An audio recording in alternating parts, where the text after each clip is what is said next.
Well, it's time for episode 387 of the 3 Point Podcast. We're presented, as always, by Memorial Healthcare's Wellness Center. Make sure you follow the Health Center on Facebook and download the Wellness Center app. Also, we want to thank our other great partners. They include Jacobs Insurance Agency, Kori and Associates Real Estate Services, Nelson House Funeral Homes, Nichols Painting, Rivals Taphouse and Grille, Success Group Mortgage and Servicing, Shiawassee County Fair, and ALS of Michigan. Our sponsor Spotlight, we're going right back through the order again, boys. AZee Branding Solutions. The mission is to empower businesses with comprehensive branding solutions that drive growth and success. Partner with AZee Branding Solutions to grow your brand.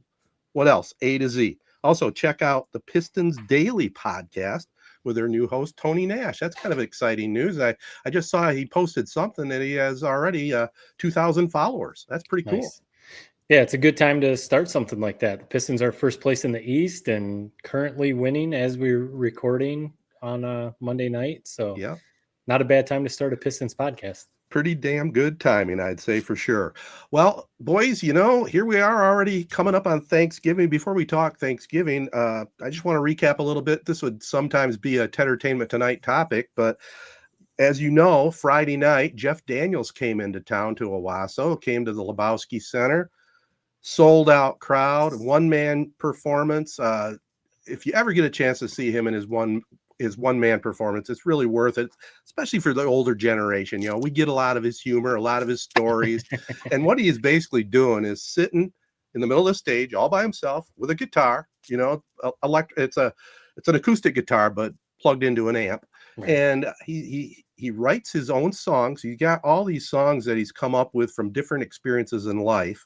One of his best ones was he was talking about the first time he met Clint Eastwood. And, Clint Eastwood, he was at some award thing and Jeff was young, and he sees Clint Eastwood at the end of the other side of the room, and he sees him make eye contact with him. Then he says, Clint Eastwood gets up and he starts walking over. And then Eastwood came over and said, "You're Jeff Daniels, right?" He said, "Yeah." He said, "Yeah, I saw that movie Dumb and Dumber." And Daniels goes, "Oh, great. You know me for that." And he goes, "That bathroom scene? That's happened to me."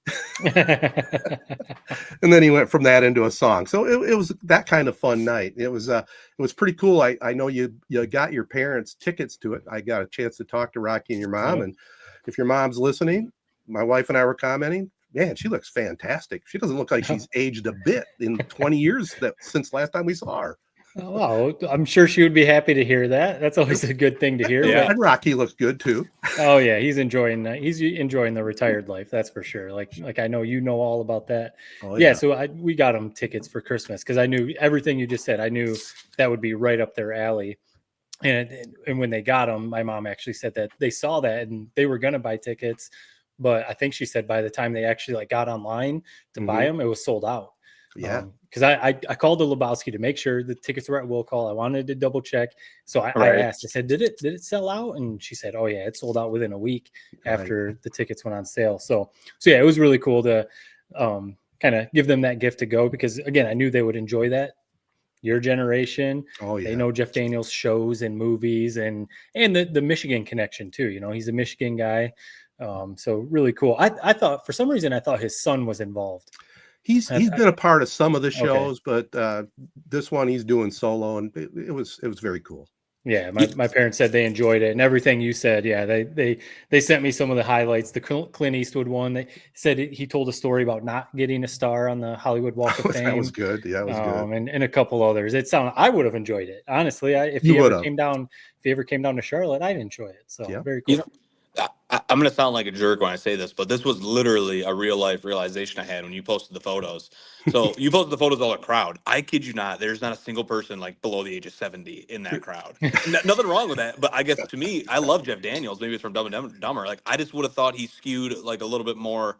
Like I didn't know, like, and you guys both teed it up that way that it's like for an older crowd. I don't know. I think Jeff Daniels is a big time star. I guess I was kind of surprised to see that it like I thought there'd be some kids in there. I thought there'd be like people my age or Matt's age. Like I did you notice that as well? Like when you saw the crowd? Oh yeah. I mean it was definitely my kind of crowd. I mean, let's face it, the dude is 70 years old. But as Matt said, and as I would tell you right now, if you went to this show, Jared, you would enjoy the heck out of it. Yeah, that's what I thought too. I just like, man, I like Yeah, that was my thought too.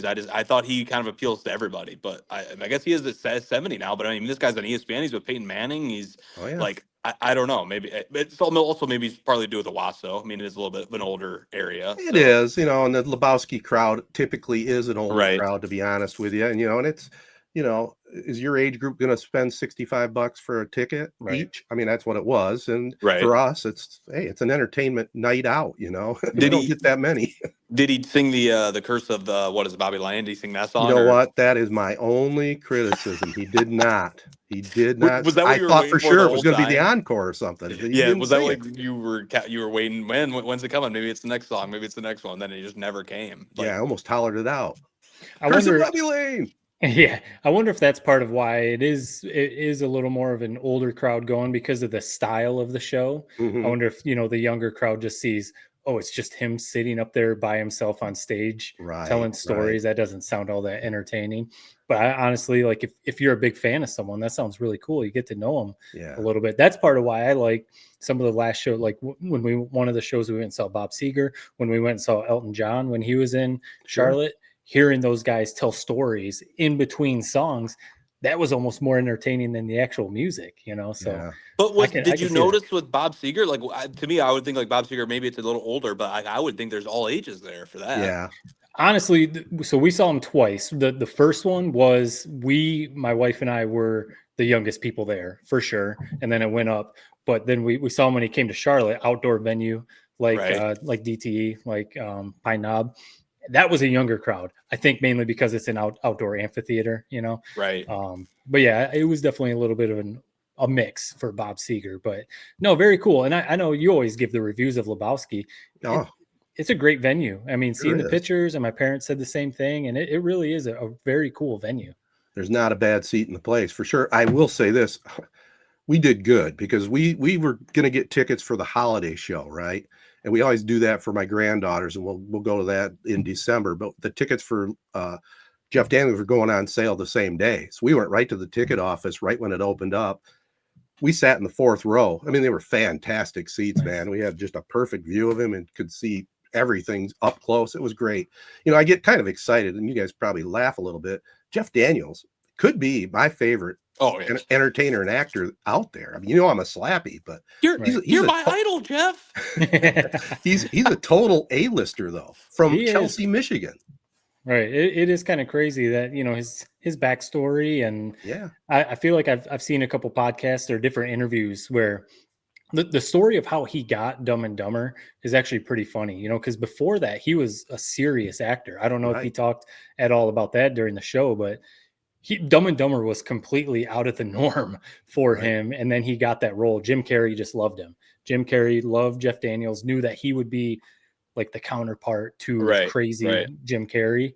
And it was perfect. And then from there, his career just absolutely exploded. So I've got to ask though, we all like music. The three of us all like music, but you're the classic music connoisseur.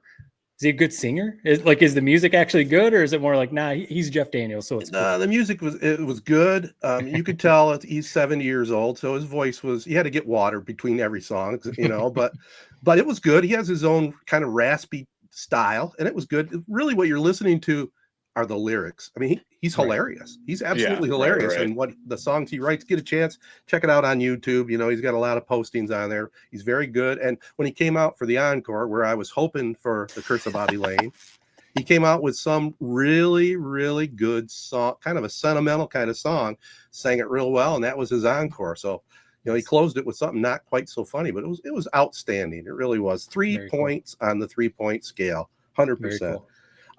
Before we move on and talk sports and a few other things, here we are creeping up on Thanksgiving, man. We in the past, we've had our discussions about favorite Thanksgiving food, but I'll just start off saying, when we sit back and look at Thanksgiving and gathering with family, and you think about what you're thankful for, what the holiday really is about. It's not anymore really necessarily about the pilgrims and all that. It's about we're thankful, right? And I just got to say, number one, thankful for family. And I'm in all seriousness, I'm thankful to you guys for doing this every week. 387 episodes we get together every week since 2017, and thankful for our partners. So yeah, I'll just lay it on the table there.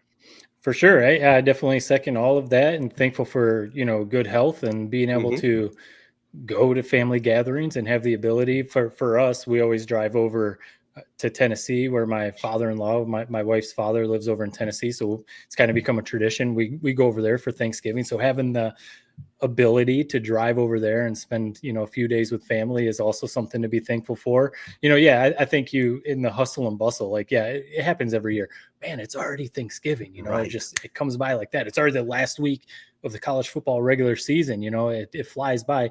That makes you try to slow down for a second and appreciate, the time and stuff like that. And I would have to think Jared is having a moment like that in your life now, as you're about to embark on a pretty big move. And it's cool that you're getting to go to your family Thanksgiving, because I know that, the Fattel family, you guys have some family traditions that you stick to.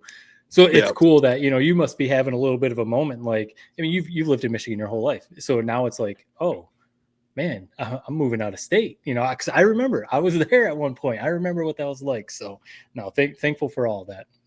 Yeah, exactly. I'm looking forward to it. I know it'll be a bit bittersweet at the end of Thanksgiving, when it's basically said in, like, hey, it's like basically now it's go time. I'm heading out of state, but I mean, to me, honestly, it's family. It's I mean, this is a little bit of a synonym, Ted. I think you'll like this one. I mean, MILF. I mean, man, I love football. Man, I love fall. However you want to pronounce it. Okay, that's what this week is all about. I mean, I'm glad you went there.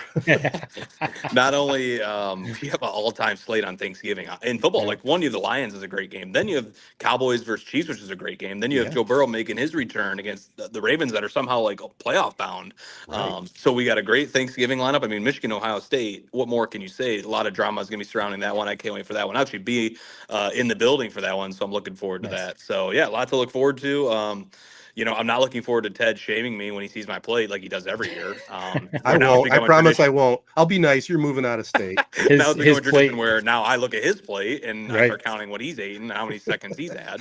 But yeah, no, it's going to be a good time. I'm looking forward to hopefully a Lions victory right at 1 o'clock, which I thought was a little weird. They pushed the start time to 1 o'clock this year. Right. I don't know why they did that. I loved the 12:30 start. I know that's a lame thing to complain about. We're talking about being thankful, but I always like the 12:30 slate for whatever reason. Yeah, I kind of like the 1 this year, because I think my sister scheduled the dinner at 12, and then we'll have leftovers later for the other football games. So that's the game plan. And, before we move into the meat and potatoes of the program, so to speak, we're talking about being thankful. How thankful should we be for our sports teams? You talk about the Lions. We got Michigan, somehow 9-2, can keep rolling if they upset Ohio State again. The Pistons are rolling. The Red Wings are in first place. I mean, life is good right now in the sports world. And, luckily the Lions pulled that game out. We'll talk a little bit more about that. That was a crazy game. Yeah. I mean, as much as not everyone, I'm probably one that gets a little too fired up during the games, but as much as we complain about not winning championships, I mean, we're in a pretty good stretch right now with Detroit sports. I mean, we've seen much worse. That's for sure. We'll talk probably a little more. Halftime show. So Eminem and his, main producer, Paul Rosenberg, took over the Lions halftime show productions and stuff. Right. Jack White is going to be the halftime show for the Thanksgiving game. Are we happy about that? A little more of a local feel, with Jack White and no. I'm sorry. Oh, okay. I'm Jack Whited out. I'm Jack Whited out. He's honestly a part of the Jeff Daniels, the J.K. Simmons, like the guys who are just never were around for every damn Detroit event. I like Jack White, I guess, like as a guy. If you remember, he did like the opening day, he did like the national anthem, and I'm not gonna lie, it wasn't good. You guys, Ted, I know you remember that. It wasn't good. Don't lie and say it was. I don't remember. I don't see how Jack White entertains a crowd. He's a guitarist. Right. I know he's got the Seven Nation Army is their big song. I mean, to me, like people like Shiawassee, I thought was honestly a very good show last year. I'm not a big Shiawassee fan, but he put on a hell of a show. It was entertaining. And then the year before that, we had Jack Harlow, which was entertaining because it was so horrible. Terrible. Like it was so bad, and the set was so horrible. Yep.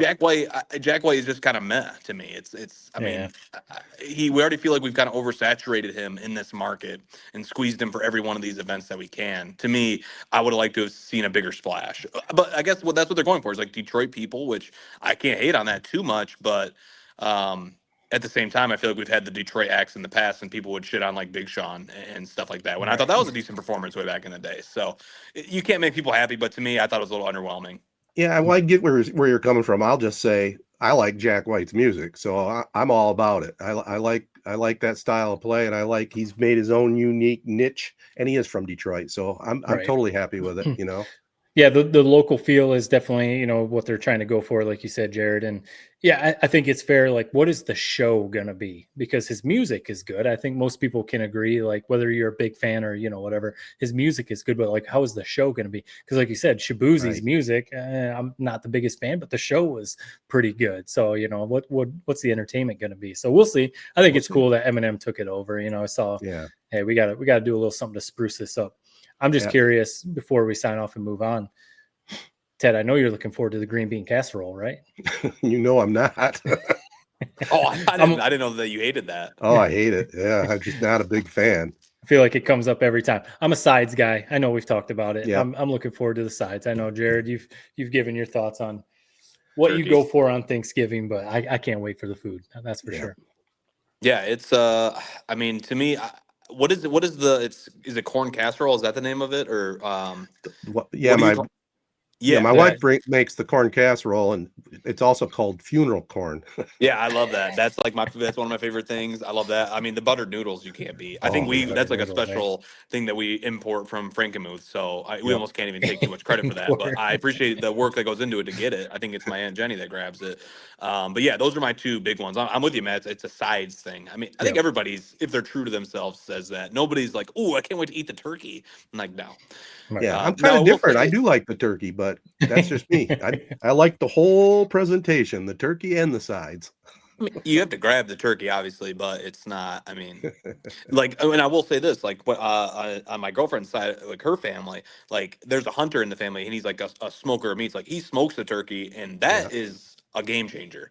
We haven't quite done that where you got it out in the smoker for 20 hours, and it's that can elevate the turkey to another level, but it's not even worth it to me. That's a lot of work to take something that's a C to like basically a C plus. So not worth it, in my opinion. I'd rather the time be spent going to Frankenmuth, getting the noodles, making the corn casserole, all that stuff. That, to me, that's time better spent on Thanksgiving. Now, you guys have brought it up before. You're more a ham fan than turkey, right? 100%. Honestly, I'd put both of those on a level playing field for me. Oh, okay. Whether it's ham or turkey, I'll take a little slice, but I'm loading up on the sides and the bread. Whatever bread is available, give me the rolls. Bread. Nice soft dinner rolls, baby. Carb up. Oh my God, I got to get on a diet. That's all I can say. Get that Black Friday Memorial Healthcare Wellness Center deal. I will do that for sure. All right, guys, let's take a little break, and we're going to start off the program.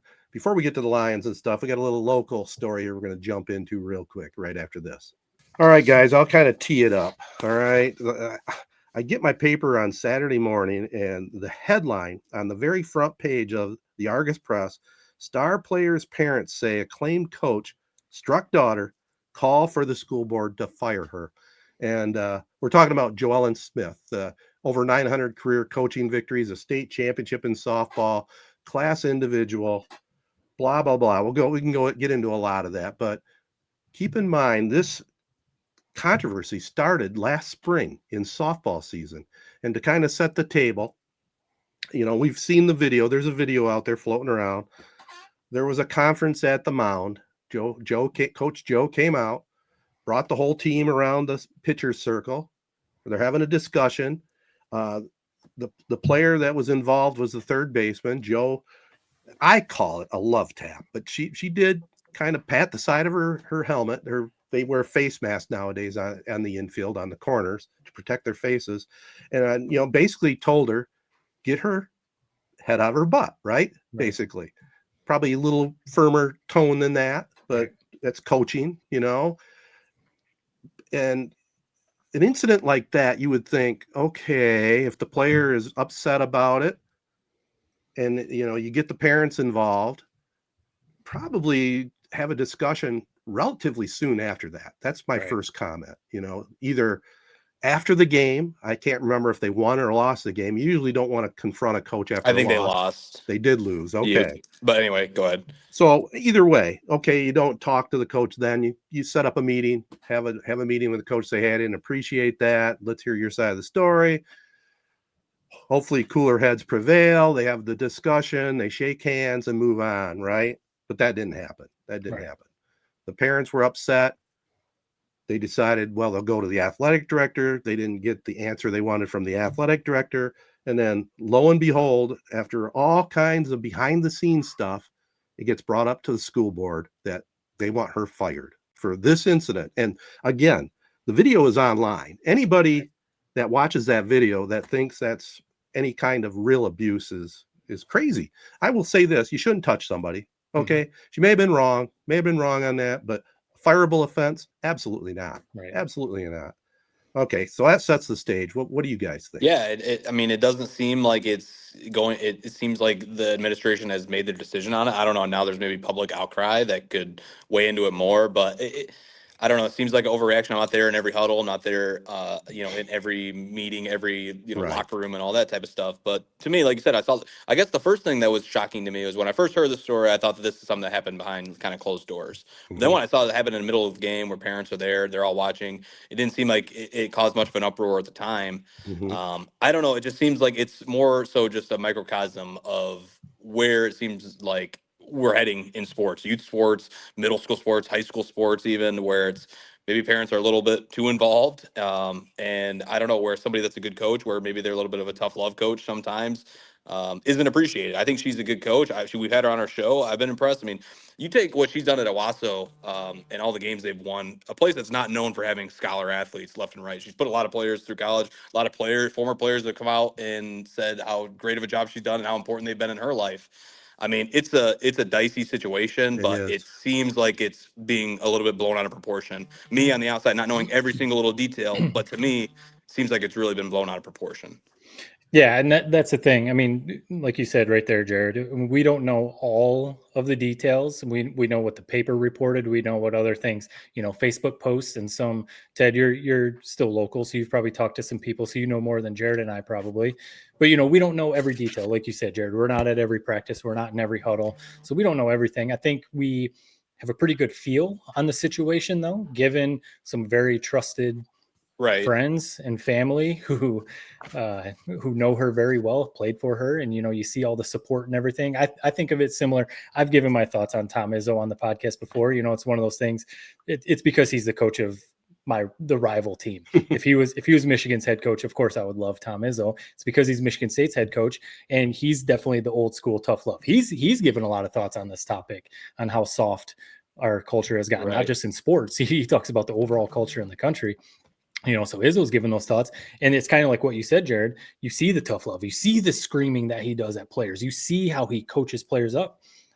All his players love him. All his former players love him. Parents love him, and they come back to all the alumni events and everything. You've never seen, at least as far as I know, you've never seen former players say that he crossed the line, and it seems like this is maybe a similar situation with Coach Smith, with all her former players in full support.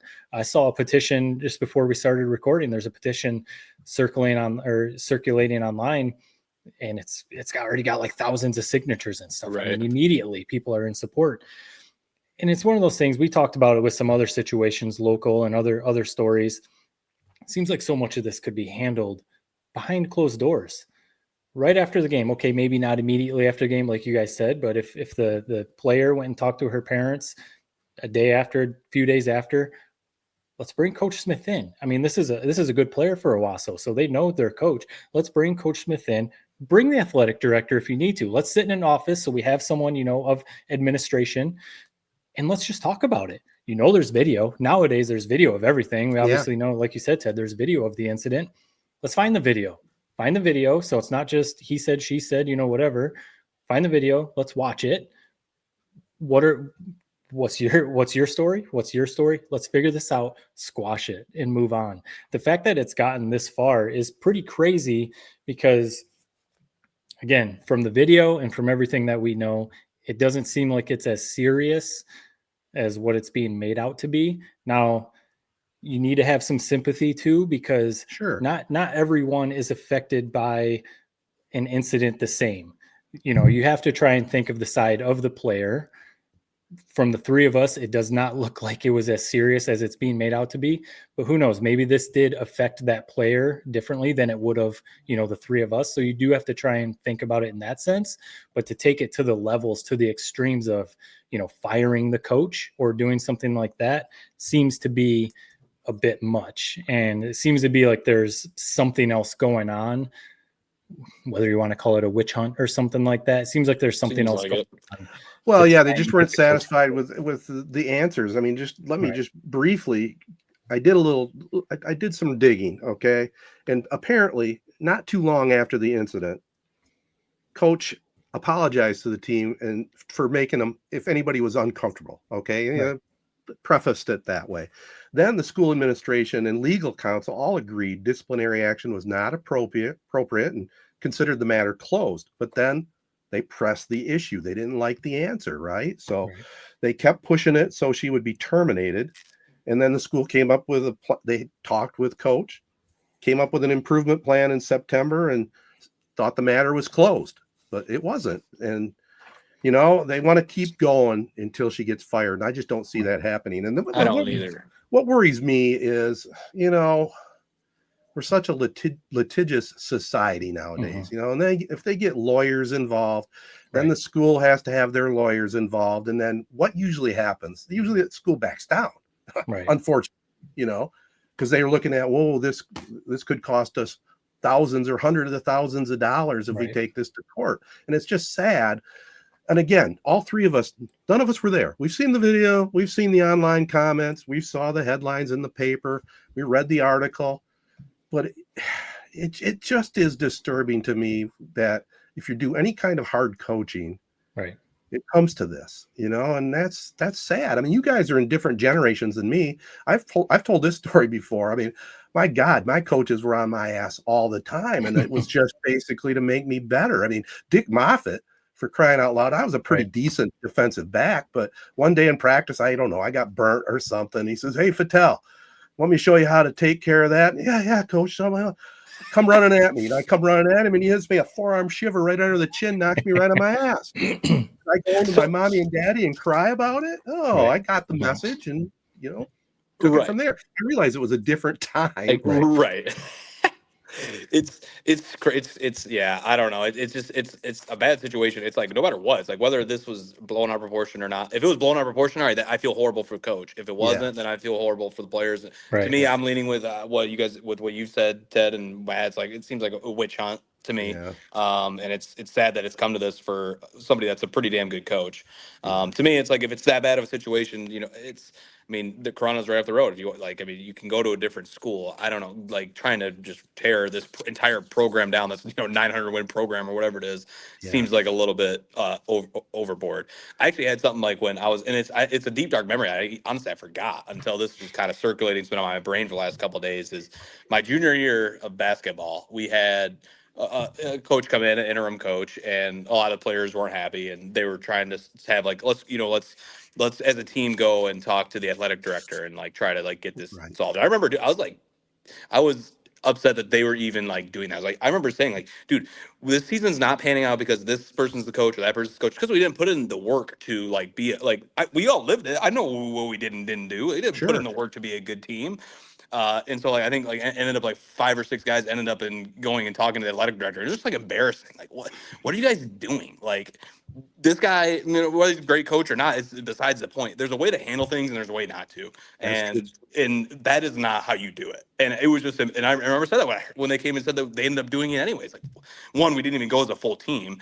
2, it's dude, you guys accomplished nothing. And 3, it's it just, now I'm embarrassed that I'm somewhat tied to that this happened. But anyway, it just, that is not a way to solve things, in my opinion. I think sports are great for real life issues where I get yelled at all the time at my job. We all probably have been yelled at your job. It doesn't end. They don't end when you leave high school sports. No, it doesn't. That is life. And actually, I feel like that is something that is like a skill I have at this point in my daily life and work. Whereas if I get yelled at about something or that, it's like it just rolls off the shoulders because you're used to it from an entire lifetime of sports and tough coaching like that. That's good coaching. Yeah. That's being a coach. So I don't know. It's a disappointing situation really all around. And I think that Wasso administration has done a pretty good job handling it. I think they've made they heard all the sides of the story. They came to the decision that no punishment was needed. Not even like a suspension, nothing. Right. So now to act like we're going to call for this person's job, I think is just a little overboard.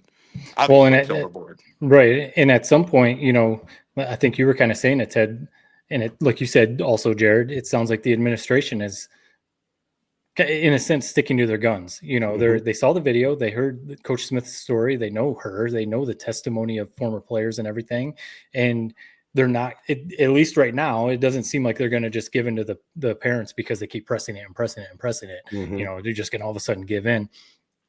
Because I think of it like the Pat Fitzgerald, the former Northwestern football coach who got fired because there were a bunch of allegations, and before they let due process play out, they fired him, and his reputation was almost ruined because of the allegations. Well, it later came out that the allegations weren't true, and basically he probably shouldn't have been fired, and he's probably going to be hired again as a head coach somewhere else.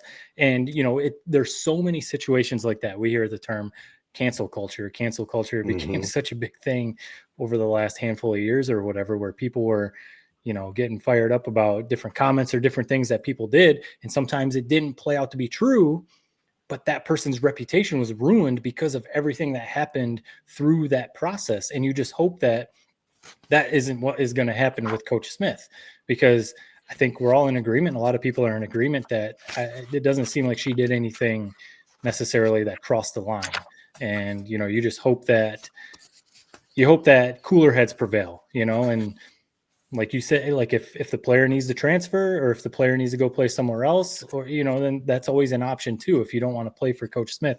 I think we can all agree too, like the story you told about, Ted, Coach Moffitt. I mean, it is fun. I played for Coach Moffitt. I think, our generation thing on the podcast is pretty interesting, because obviously, Ted, your old generation, much different style of coaching.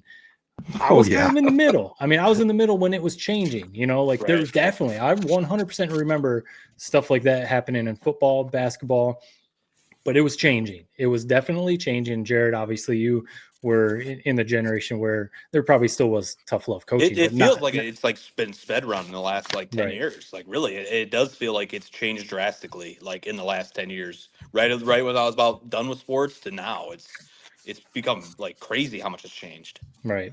And, and I think we could all agree that there were probably a lot of situations that would have been crossing the line. Like I saw, you see people saying like, oh man, I had much worse happen to me, or I did much worse as a coach. We don't want to talk about worse. Like we don't want to take it to that level, because right. That doesn't mean it's right because you had much worse done to you, or you did as a coach. Well, if you did much worse as a coach, then maybe that's a different discussion, so we're not talking about worse things. We're talking about like tougher coaching, because like you said, Jared, I mean, thinking of my personal experiences working in live TV, producers yell at us all the time. Producers, if you're too slow getting to something, or a director, if you don't cue something up right, you'll get yelled at. And if you can't handle that, and honestly, I mean, this could go on for a whole podcast. I see it with the younger generation, the kids that are fresh out of college. Right. If they get yelled at by a director or producer, you can see it throws them off their game. They then go talk to their supervisors. I've seen people take directors, producers to HR because they didn't like the way they were talked to. And sure, sometimes those people cross the line. I can agree, but other times it's like, no, like this 99% of the time, right? Right. 99% of the time, it's not. You just can't handle that style of coaching, or whatever you want to call it. And it's tough because you don't want to just flat out say like it was nothing, like you said, Ted, to start this all off. Maybe the putting the hands on her, and I think Coach Smith even admitted, okay, maybe that might have been crossing the line. But this playing sports isn't always just about winning and losing. It is about the bigger lessons that you learn in life. And if you're just going to coddle these kids all the way down to they can't take some tough coaching, you're not setting them up for success later in life.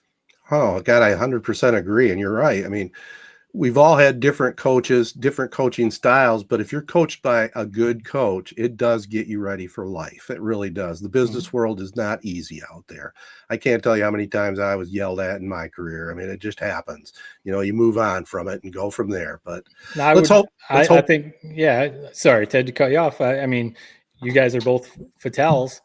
Yeah. I 100% think your dad, Jared, the experience I had playing basketball for him, I learned more lessons in, those few years playing with him than, I don't know, than a lot of other situations I've been through in life because of the lessons that he taught us in practice, in, preparing, in everything, and I think the 10 guys that I played with on that team would probably all say the exact same thing.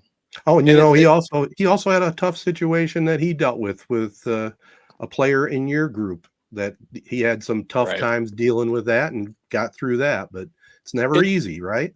In today's day and age, it's like, it almost feels like, I don't know, in coaching positions, like it's almost like, do you not want him to coach? Like I don't know, it's damned if you do, damned if you don't. It feels like it's almost like it's cancel culture. It's like it almost is going to come for anybody in a leadership position at some point.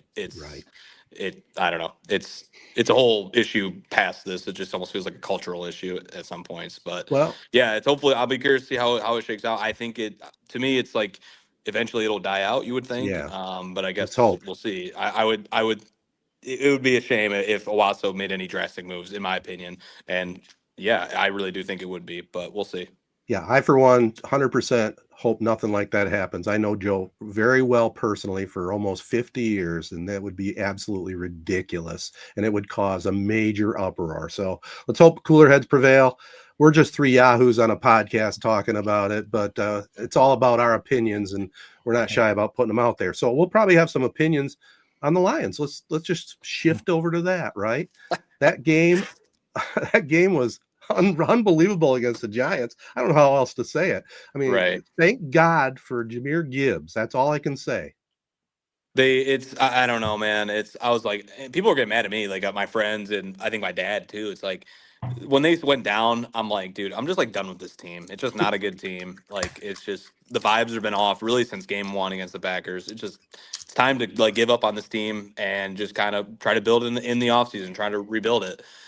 The one silver lining of that game, obviously Gibbs. I mean, man, he is the best running back in the league. Our offense is basically centered around, can he bust a 60-yarder or not? Right. If not, we can't move the ball down the field. Right. So Gibbs has been playing his balls off all year. Jake Bates, how do you not love Jake Bates? I mean, big time kick.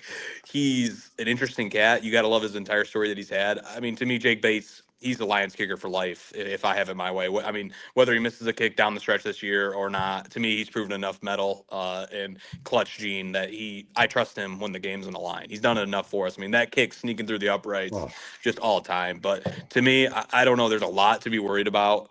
The NFL is crazy, man. I mean, no week is truly a bye week. I mean, the Giants aren't good, but man, they were playing inspired underneath Jameis Winston, and he looked good. So you never can complain about a win, but I feel like there's some glaring issues that are going to be exploited, come playoff time. If we make it to playoffs, man, I mean, that's not even a guarantee with where we're at right now, and still with a pretty tough schedule to go. So, yeah, it's a little bit depressing to me. I've kind of given up hope. Not necessarily given up hope, but to me, I used to expect the Lions to win the last couple of years. Now it's like I'm kind of almost like I'll be somewhat pleasantly surprised if they beat the Packers on Thanksgiving. As crazy as that sounds, that's kind of where I'm at with this team right now. It seems like everything is just kind of off.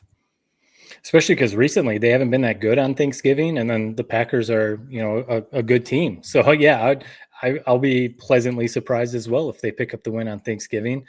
The last few weeks I was starting to feel better, and I think the three of us, we talked about it, starting to feel more better about the defense than the offense. We were thinking like, man, actually Kelvin Shepard, he's got this defense balling out. And then, like you said, Jared, Jameis Winston's out here hucking up 50-yard touchdowns, catching touchdown passes. And I mean, the Giants made the Lions defense look pretty bad. So that's where I was like, oh, great.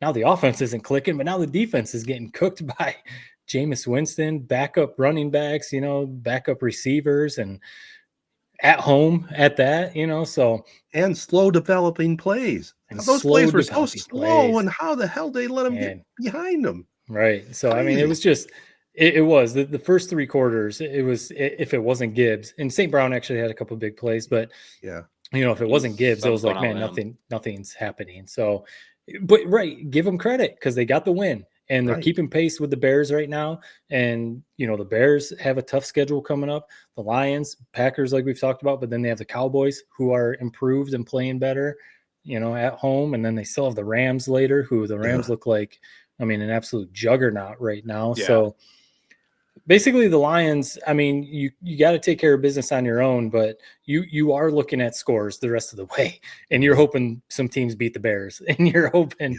that the Packers lose a couple more games because they've got an uphill battle ahead of them. Yeah, I feel Jared's pain, but I've seen enough NFL football to know this is just a couple game stretch. They do have some tough games on the schedule, but I'm going to keep the faith. And it starts Thursday. Let's face it. That's pretty much a must win, right? Oh yeah, has to be, because the Packers are ahead of the Lions in the standings too, Right. and the Packers already beat the Lions, one time earlier in the season, so we'd be screwed. It's as must win as it can be. 11 games into the season. Do you guys? I've seen a lot of people talking about Dan Campbell maybe has too much on his plate, being head coach and offensive coordinator. Are you guys kind of feeling that a little bit, because there was some weird spiking the ball and then calling a timeout, and then another weird timeout, and just a couple other weird situations? Do you think there's anything to that? Maybe, I don't know, should you make John Morton the clock management coordinator or something, or or you think that's a little too much? I don't know what you do to solve it. It definitely is a lot to handle for one coach. I mean, if it's a high school coach, that's a whole nother story. Yeah, you can probably call offense, defense, and handle all the game management, because it's not as high paced, and in the fractions of an inch that decide these games, like one burn timeout when you shouldn't have, could have cost us the game. Right. You've been thinking about the Giants, man. They had a perfect play calling, then they did the idiotic throw on second down, No kidding. and that probably cost them the game. And then you can second guess their decision to go for it on that fourth down, where it ended up being a Jake Bates 59-yarder that sent it to overtime. So it's definitely not an ideal situation. I do think it is taking away from some of those decisions. I don't know how you solve it, to be honest. Is it a Biff Poggi? I mean, we know Biff Poggi's had his issues. You almost need a Biff Poggi type guy to help with that. But at the end of the day, it's just not an ideal situation. I think the offense has been somewhat better. To me, the thing that's really concerning, one, it's Amon-Ra. I'm not worried about Amon-Ra. I mean, as Ted would maybe call him, he's maybe been lionized. I'm not saying that. He still, like you said, man, he still made some big time plays. That screen pass he caught and scored on, that was a big time run that I think was basically set up by him that made that happen. I don't know if it was as much the blocking as it was just him making a great cut. But his drops, it's more so just a microcosm of this team.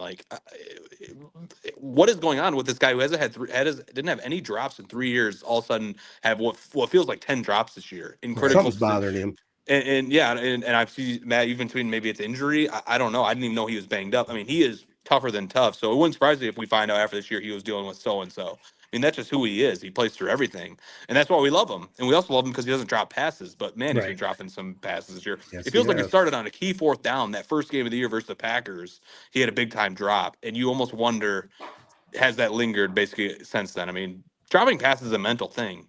He doesn't seem too rattled about it when they ask him about it in postgame, but it just seems like it's really screwed with him. On top of that, you have T-Slaw, who I'm going to bring him up every week until he starts producing. Right. So you have Raymond out, you have Laporta out. He's still giving us nothing. Right. And then you see our defensive line, where Aiden Hutchinson is a solid player. Is Aiden Hutchinson Myles Garrett? No, but and you know what Myles Garrett's doing this year? He's having his best year. You know probably why, because he's got Mason Graham next to him, who's helping alleviate some of the burden. Hutchinson has nobody. I literally think they are rolling on. This is maybe a newer term for you guys. They call them NPCs. Like if you play a video game and you're in like journey mode or dynasty mode, whatever you want to call it, you can go up to players who basically you can't control them. They're just like robots. They're mindless characters. That's what it feels like we have next to him at defensive end every game. I don't even know who these guys are. Right. Like number 69 with dreads. Who are these guys? Genuinely, I don't get it, man. So the fact that we added no help at the deadline, man, Jalen Phillips would have been a nice little piece to add to us, man. I'm going to keep talking about that because I would have loved to have had him. The fact that it just feels like Hutch is alone in that pass rush, and the secondary is already banged up enough as it is. It feels like they're going to come back down to earth from what we saw in that Eagles game. But last thing I'll say, and then I'll throw it back to you guys. The offense, to me, what's so concerning is it is boom or bust. In the past, it feels like we would have methodical 15-play drives where we're getting 3-4 yards a pop, and we're not worried about a 3rd and 5. We're getting it every time. Now it feels like quite literally it's pray JMO has a big play, pray Gibbs has a big play. Other than that, like we're not moving the ball, we're not scoring. And that's not a good place to be for an offense. It's not consistent. That's not consistent. That's not something that I'm going to be counting on come playoff time, if we're at a night game in Lincoln Financial Field. And then you have Stafford looking like how he's looking, man. Right. And you just look at those two teams, and I know the Eagles lost this week, but they really seem to have our number. I just don't see how we beat those teams currently, how we're currently constructed. Yeah, you would just have to hope you get to the playoffs and, you just play a great game. Anything can happen in the playoffs type of thing. The offense, Miggy Incognito, friend of the podcast, tweeted me or replied to one of my tweets. I said something along the lines of, where's JMO? Like what? No catches so far. And he said something I hadn't thought about. We all know Laporta not being there is a huge deal. Big deal. But, he said something along the lines of like, Laporta not being there, teams can now like drop back and like double JMO or, now they don't, we Brock Wright. Okay. We like him, but you don't have to worry about him as a pass catcher. You know what I mean? Like, so when before teams had to guard Laporta, guard Satan Brown, that would open up JMO. So it was just a point that I was like, yeah, that's actually a good point. Now we don't have to worry about anyone at the tight end position. If you're the defense, defending the Lions. And I think that could be something that, maybe comes into play down the line. They have to figure out something. What are we going to do? Because JMO is one of the more we have two, JMO and Gibbs, two of the most explosive players in the NFL. Gibbs had one of the best games in the history of the NFL on Sunday. You got to figure out some ways to get JMO the ball. I don't know what it is. I don't think it's as easy as just like, run an end around or, run a little bubble screen. I don't think that's necessarily it, but it seems like when they do try to get him the ball, it's just on like a 8-yard comeback or like a little like square in. And I'm like, okay, but like you got to get him stretch the field. Like, and I'm sure they are trying. We're not, I'm sure they're trying. And to me, I almost wonder if it just comes back to that offensive line. Can they protect Goff enough to take those shots? It's like, and you mentioned like an end around. I mean, the most electric play of last season was when Teddy Bridgewater came in and we ran an end around at JMO. He took it 80 yards to the house. It's like, I don't hate it, man. Maybe there should be a little bit more part of the offense. Like, let's do it. Get him involved. I don't know. I just wonder if he's not that like get open against everybody type receiver like Amon-Ra, where it's like he's gonna carve you up, for 5 yards a pop. It's like he seems boom or bust. And I agree with Mickey Incognito. I mean, losing Laporta was massive. I mean, especially with the fact that I'm gonna keep mentioning it. T-Slaw. I mean, dude, you got to do something. God, you got to do something. Right. Like, if to me, what's funny about the T-Slaw thing is, I don't know, to wider, like, unless you're Julian Edelman, who started as a quarterback and you transitioned, like, and it takes a while to get your legs under you as a wide receiver. I feel like we kind of know with these NFL wide receivers right away. Like, are you a guy or are you not? And it's looked like you're showing some promise in preseason with, a couple catches. But, I mean, you think about like a Cooper Kupp, he burst on the scene right away as a 5th rounder out of Eastern Washington. It's like the Nukuas of the world. Like, these guys are, the second they get in there, they don't look back. And he's had opportunities and he's doing nothing with them. And so I just wonder, not only did we blunder a 3rd-round pick, we blundered 2 third-round picks on that we really could have used. I mean, anywhere on this team, anywhere else on this team, we could have used that other than wide receiver. We can't even get JMO the ball. So why did we do that? Well, you bring up some fair points, and it's I don't even want to say it, but it's apparent that the Ben Johnson loss is pretty big. Oh, yeah. I mean, you look at the Giants run a couple trick plays successfully, as bad as the Lions defended them, but where are those for Detroit? Seemed like we'd have a couple every game, and almost every one of them worked. Yeah. And it seems like those would be things, we've talked about the O-line enough, and rightfully so. Those would maybe be some plays that would, get help you outside of exactly. help the offensive line a little bit. Like, hey, let's run the little hook and ladder. Let's run a little, whether it's a flea flicker, just a little throwback to Goff or something. I don't know if Goff could make the play that Jameis Winston made, running down the sidelines, catching that and breaking the tackle from Derek Barnes. I don't know if Goff can make that kind of play, but they got to, kind of like what you said, Jared or Ted, way back at the beginning of the podcast. Somehow Michigan is sitting here with a chance to win and go to the Big Ten championship. Yep. Somehow the Lions are sitting here at 7-4. 7-4. with everything in front of them, just do what you got to do, win your games. Yeah, hope the Bears lose a couple and you'll win the division again. So all these complaints, they're still there. So you just got to hope the health thing, Ted. They got to get healthy. Yeah. Maybe the last thing I got on the lines is Ben Johnson. I mean, it's been cool to see what he's doing with the Bears. Amazing. I mean, it's hard. Don't you remember? Like, it feels like, man, they really kind of shat on this guy on his way out, and I even maybe threw a couple shots at him too. I mean, about the whole JMO thing. Last year he threw that interception that was horrible, but. I mean, man, it's like I remember they ran some play that he ran with the Lions earlier this year, and Amon Ra or somebody said, "Man, he's like running the same plays he ran here." It's like I don't care what if he ran them every year, they're working, Right. and you're seeing he just turned the Bears around right away. I mean, as my buddy texted me which irritated me, like right as the Lions were imploding on Sunday, Ben Johnson, what's your guys' magic 8-ball? He's the one that made it all work. And I'm like, I don't know, man. Maybe he was. Maybe and you almost can appreciate, like, I mean, we ran the score up on him hard earlier this year.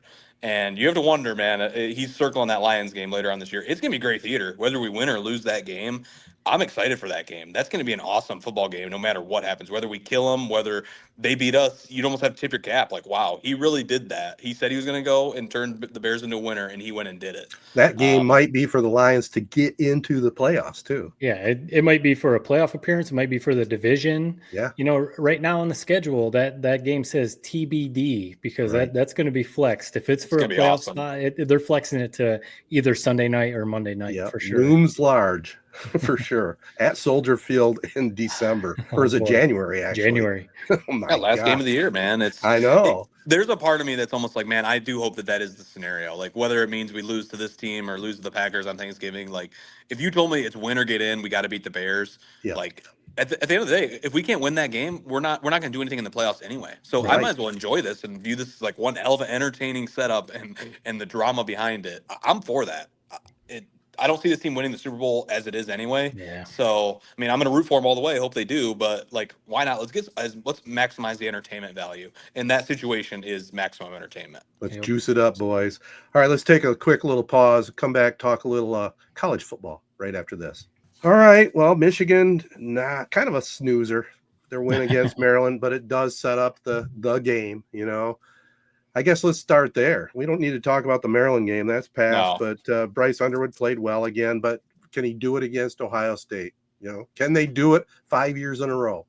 Man, 5 years in a row would be crazy. I mean, but, and I keep seeing people say like they have no chance because Ohio State this year might be better than their national championship team, last year.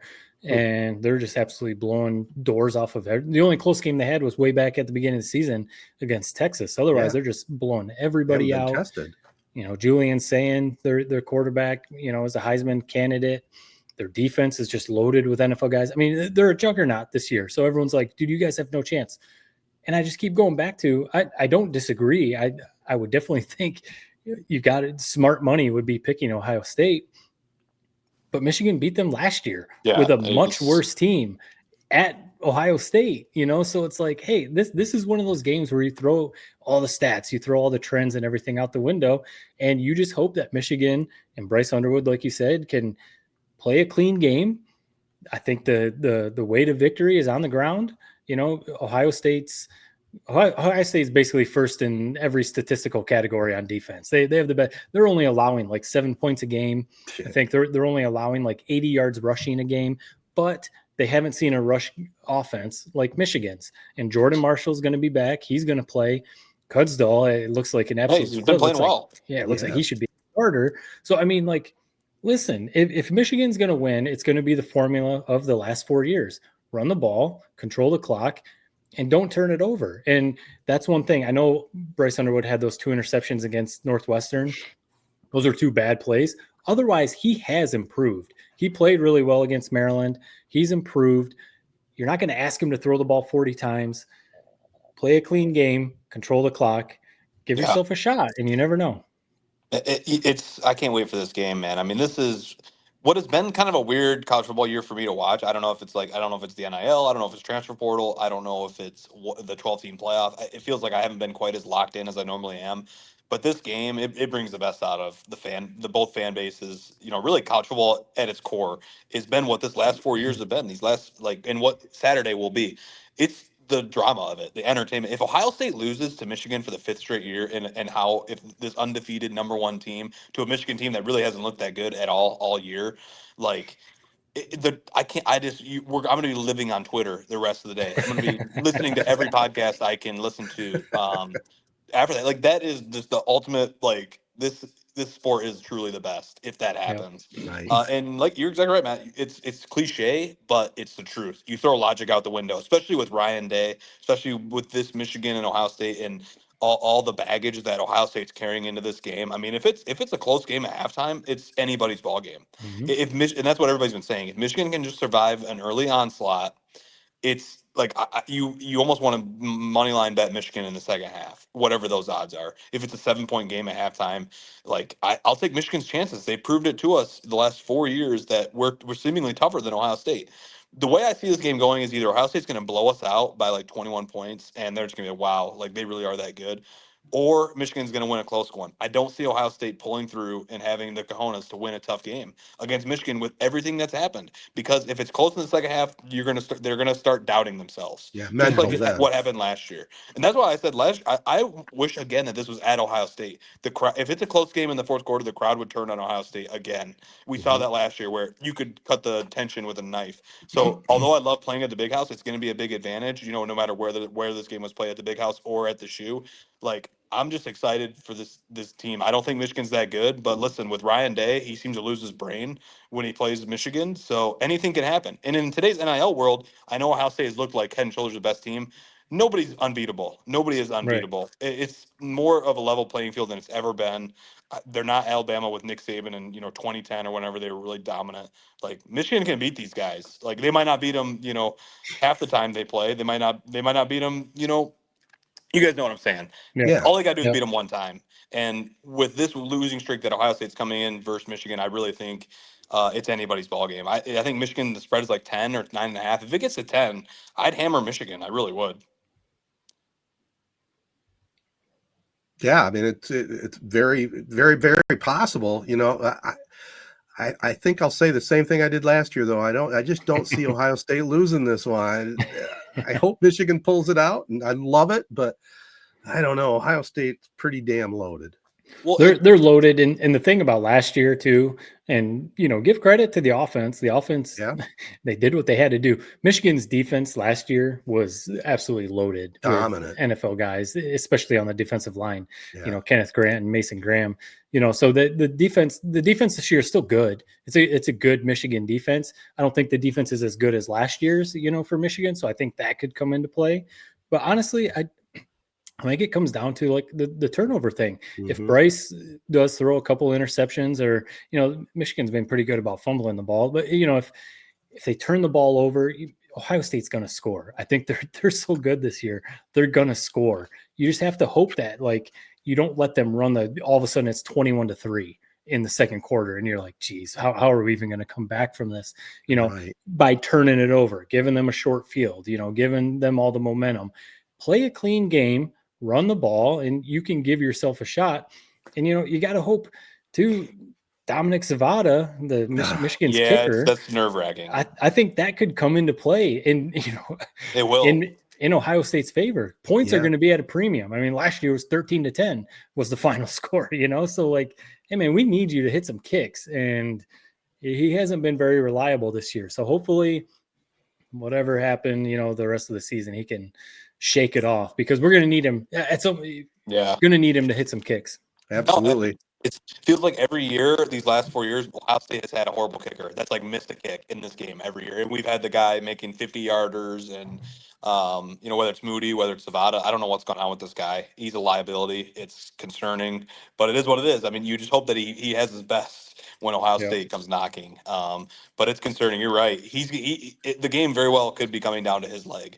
He might have to make 3 or 4 kicks, so he can't afford to miss a single kick. So it's definitely nerve-wracking. Something I thought we would have a clear advantage in, which was special teams. Right. Now I'm like, I don't think we have an advantage at all. So it's going to be a big part of the game for sure. Yep, and weather could be a big factor as well. By the way, this is your last duties on the sideline? That's a pretty good one to be at in the Michigan-Ohio State game, man. That's going to be a blast. Yeah, I mean, the last time I was at a Michigan-Ohio State game was when Shea Patterson fumbled it on the goal line. We got like Chase Young and Justin Fields were looking like men among boys. So that was my last taste. So it'd be nice to see a victory. That's for sure. Amen. Yeah. Go I blue. mean, the weather, because what am I seeing? Like it's like Fuck chance clear. of freezing rain, 33 or something. Yeah. I don't know. I didn't see that. That ain't good. Yeah, front's That helps coming good for through. Michigan. It's good for Michigan, but it's not good for my sanity. So yeah, bundle. Don't pack away your winter Right. gear just yet. Get your parka out. Yeah. All right, let's jump from that to let's do a little prep spotlight. How's that sound? You guys want to jump into that? Let's do Do it. it up. Yeah, we had all the semifinal games last weekend, and we'll just quickly point out some highlights there. Detroit Catholic Central down to East Kentwood 46-6. Samson Gash had a 90-yard punt return to get it going. He also had a 25-yard TD pass, gave them a 25-0 lead, never looked back. Cass Tech, they just continue to roll. Sophomore running back Julian Taylor, absolutely ridiculous. 5 touchdowns in their win over Rochester Adams. In some of the other key games, did you guys see this stat? Dexter, they down Birmingham Groves 41-6. That's not the stat. Wide receiver Cole Navarra, an unbelievable season, 118 catches. Well, how many catches did you have your senior year, Matt? Like 35, 60. 40, 60? No, You had it was 60? like 60, Okay. but I mean, 118 catches, almost 2,100 yards, 28 touchdowns. And his quarterback, Cooper Arndt, 245 of 310, 4,300 yards, 52 touchdown passes. Those are staggering numbers, man. it's crazy. Absolutely. I'm pretty sure he's like going to go play college baseball, I think, somewhere, right? I think he's a college baseball guy. I think so, yeah. 118 makes me realize, like, man, like, our offense is like stuck in the Stone Age, man. Like, how many times is this offense throwing the ball? There's a reason that they're winning these games and they're at Every Ford play. Field. I mean, my God, that's like a college offense. It's impressive. Sure is.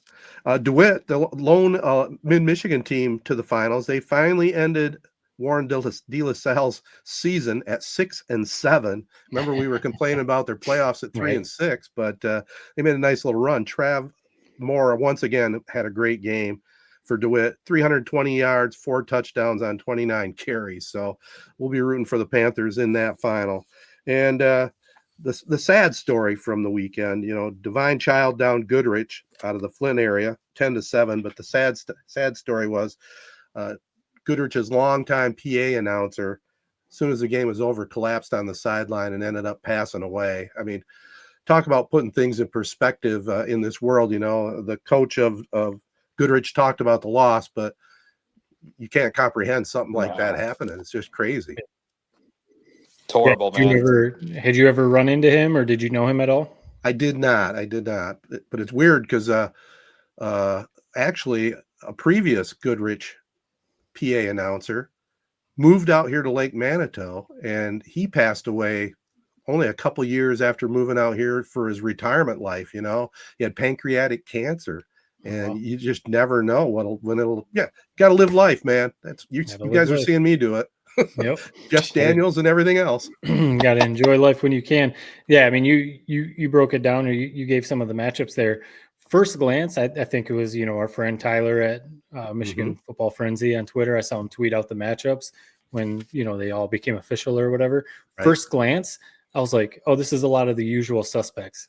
Like if you just started looking at the schools and all of them, I think there was one or two that were like seemed, at least to me, seemed like a little bit of like, oh, okay, this is some new blood, or at least newish. Yeah, blood. Mount Pleasant. Yeah, Mount Pleasant. Yep. You haven't been there in a while.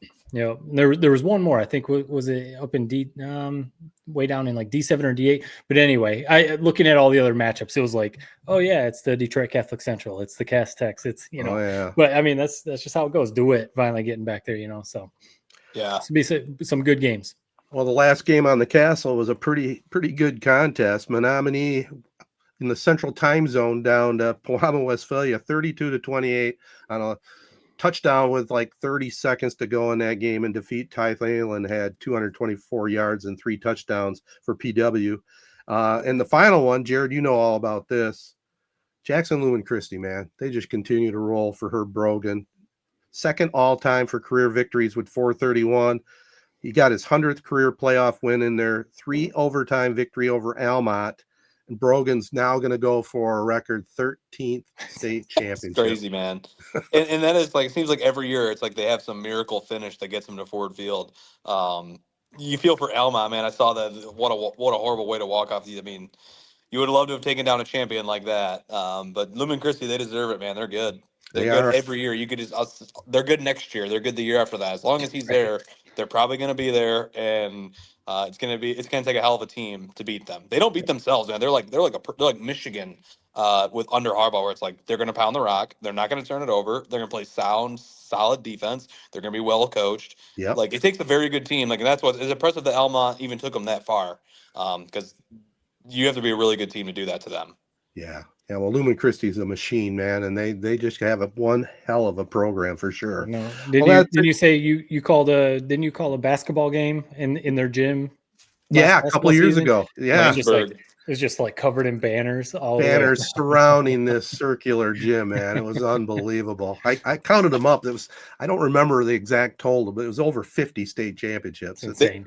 Unbelievable. It's funny when you compare it to like a Corona, where it's like, yeah, we have a banner up for like a district title. It's like, dude, if they had that, they would literally it would be like confetti was falling from the ceiling. Right. They'd laugh at it, right? Right. I was going to ask, well, it's a little bit of a prep spotlight thing, but so obviously we've talked about it before, but the games are going to be on Friday, Sunday this year because of the Michigan State game on Saturday.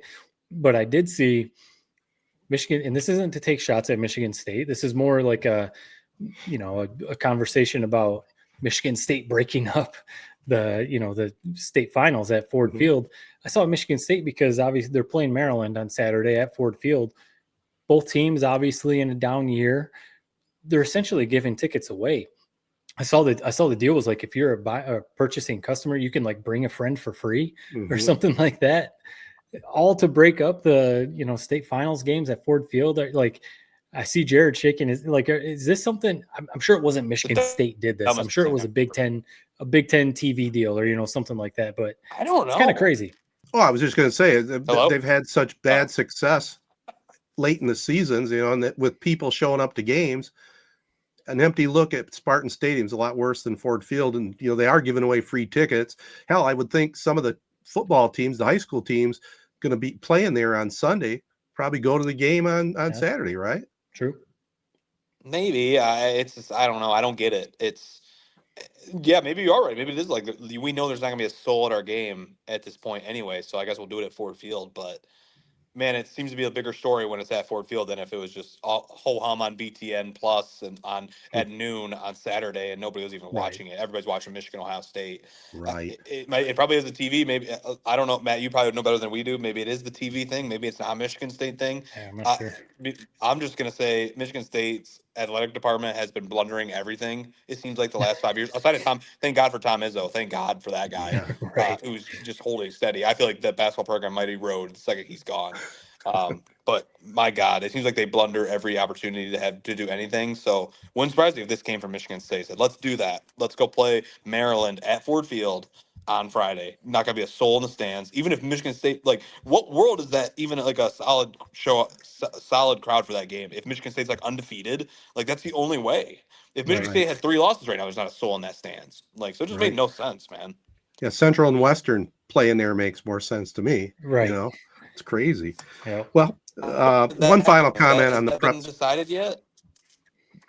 You for the MAC championship? Sorry, I know that there was. Yeah, I thought that there was potential that could. I'm not dialed in the action like maybe I should be, but I thought that there was maybe a possibility where Western could be playing Central in the MAC championship. I think there was a possibility. I don't know where it stands exactly right now, but I know there were some conversations about it. I did have one. There is a possibility. Yeah, Western's 6-1, and then 4 teams, including Central, are 5-2. So yeah, there's a possibility. Central, Western. Cool to see. That'd be cool to see, actually. One final comment on Prep Spotlight. Games going to NFHS. I am not a big fan of that move at all. I get it. Whatever money, whoever made the decisions, I don't like it at all. I don't mind having NFHS games for regular season that you don't go to see games, or if I want to follow one particular team. But I'll tell you right now, I probably won't be watching it because I'm not going to renew a subscription just to watch the state finals. I'm not going to pay $13.99 or whatever it is. No, it sucks. on top of what I'm already paying. It even sucked, like, even when, like, we lost, like, where, like, it wasn't streaming anymore, or Right. it wasn't on cable, whereas, like, I could just flip on my TV, flip back and forth between that and the Michigan-Ohio State game. Yeah, Like, exactly. commercials, like, you flip back and forth or whatever. So it's a big time bummer. I mean, I'll be curious. Yep. I will be curious what the production looks like. Maybe it's great. I don't know. Yeah. I kind of doubt it, but we'll see. I mean, it is what it is. It kind of makes you realize not a lot of states do how Michigan has done it. We've been kind of spoiled with the production value that was put into it for all those years. Yep. So I think this is kind of more normal outside of maybe a Texas where they really blow it out. This is kind of what other states do. Yeah. Right. It's all because Jared quit. Right. Probably. Jared did it. He was the one doing all the packages, doing all the editing. Yeah. I said, we can't do this now. Jared's gone. It is interesting because, I mean, it's obviously a cost. I mean, obviously I don't know the financials of FanDuel Sports Network, but I'm sure they saw the cost, and maybe the viewership wasn't what they needed to justify, putting the money into it. Right. I'm sure it came down to that, but you can do productions pretty cheap. I mean, ESPN, they call it packaging it out. You can package out game productions now with basically 3 cameras at the stadium, and you can have a pretty dumbed down production crew, basically a director and one replay op. I mean, you can, again, I'm just throwing this out there. You can do things pretty cheap to at least get it on to, a linear network so people can watch. I'm really surprised even that the MHSAA didn't try to figure something out and say, hey man, let's just, what's the cheapest way we can do this just to keep it on a linear network instead of the streaming? Because thousands of people are probably the same as you, Ted. They're not going to fire up a $15 subscription just to watch, some state championship games, but we'll see. And I would have watched it on my cable for sure, right. Just like Jared said, back and forth. Well, if it wasn't going to be on cable, which it just didn't seem like it was maybe feasible in the current state that, people are in right now. But to me, like, I would have liked to have seen it go to state champs. I know there was something with state champs where they were trying to do it. I mean, state champs, it's been around for a long time. They definitely care about high school football and trying to put out a good product. In NFHS, it's like it's somebody out in Texas. It's somebody in I don't even know where that has no tie to our high school football scene. State champs is they're going to be dedicated to it and try to do their best way. So I don't know why that fell through, but I would have liked to have seen that happen. Yeah. Amen. All right, let's wrap this up. Other than we're recording this on Monday night, and the Pistons just got done beating the Pacers, so 15-2 on the season, 13 straight wins. Pistons are for real, boys. We've talked about it. We'll be talking more about it as we get in the winter, but they're playing good ball, and Jaden Ivey came back to play tonight too. Jaden Ivey's back. I did see some of the big talk is that Tobias Harris might be a trade deadline piece that they might try and move him for a couple guys or something at the deadline. I mean, Tobias Harris is a good player. He's a good veteran to have on the team. But if you could move him for, I don't know who would be available, but a couple guys that could help down the stretch run, that could be big. But yeah, we're far enough into the season now where it's like, all right, this wasn't just a hot start. This is a good team. So yeah, as we say every week, as long as everyone stays healthy and they can keep it moving, I think this is one of the best teams in the East.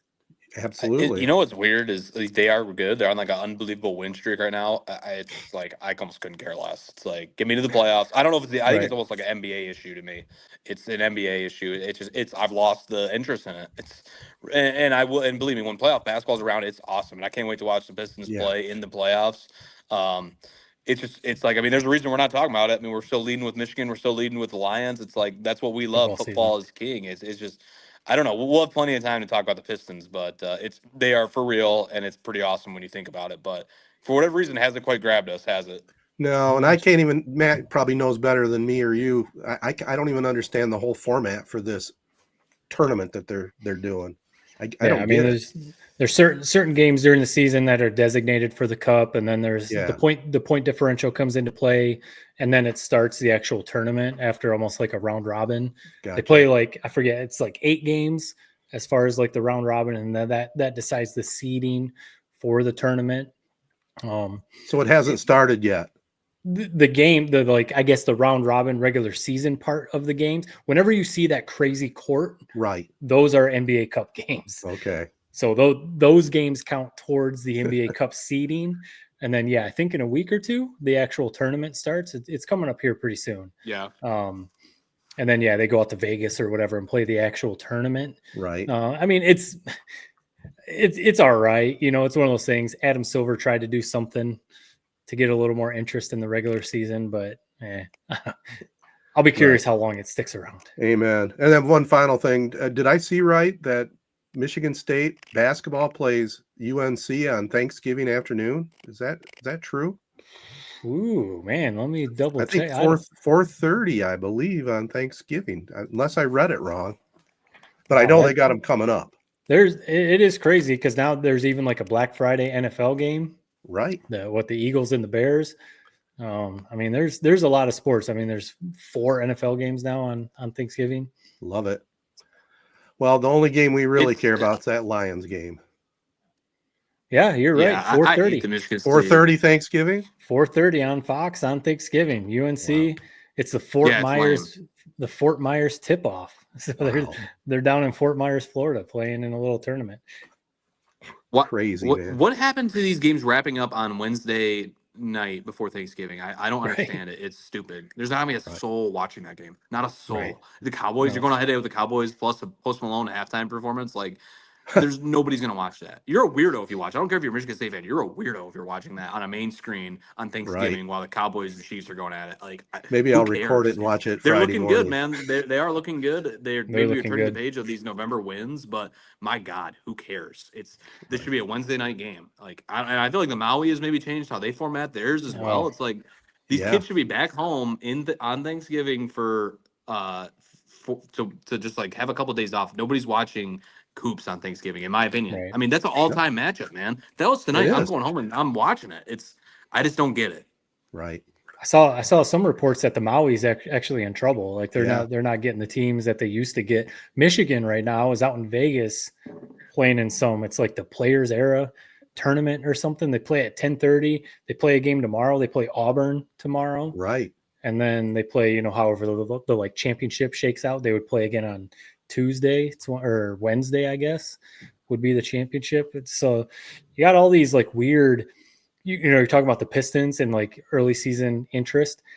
These weird, like everything's a tournament in the early season college basketball. It's like everything's branded as like the Rivals Taphouse and Grille shootout, or something like that. It's like stupid. You don't even know what they are. Right. And I think the reason I think the Maui is maybe somewhat struggling because like I think a lot of these tournaments are paying like it's almost like the NBA Cups. Like I think the players are winning money. Am I wrong? Right. Like NIL money for it. Are they really? I don't know the exact details. I don't know. Maybe I'm speaking out of my butt. I'm pretty sure that's what's going on with some of these tournaments. Wow. So why would and then that's up to the Maui, man. You're gonna die if you don't. It's kind of sad. Who doesn't love the Maui Invitational? But yeah, they got to probably ante up in that way. Yep. Sucks. All right. Well, let's wrap this up. But before we do, happy Thanksgiving, everybody. Have a safe holiday for sure. You guys have a good one. You're going to Tennessee, you said, Matt? Yep, over to Tennessee. So yeah, I'll be curious to hear the review of the buttered noodles and how the Fattel Thanksgiving goes. But yeah, everyone have a good holiday. Absolutely. And we'll see you over there at my sister's on Thursday, Jared. We are brought to you by the Memorial Healthcare's Wellness Center. Follow them on Facebook. Download the new Wellness Center app. Stay up to date on all Wellness Center happenings. We also want to thank our other great partners. They include AZee Branding Solutions, Jacobs Insurance Agency, Kori and Associates Real Estate Services, Nelson House Funeral Homes, Nichols Painting, Rivals Taphouse and Grille, Success Group Mortgage and Servicing, Shiawassee County Fair and ALS of Michigan. Next Castle game of the week, couple of weeks down the road, and high school basketball starts. Hard to believe that quick already. That's it. Peace and love, everybody. Be kind. Thanks for listening.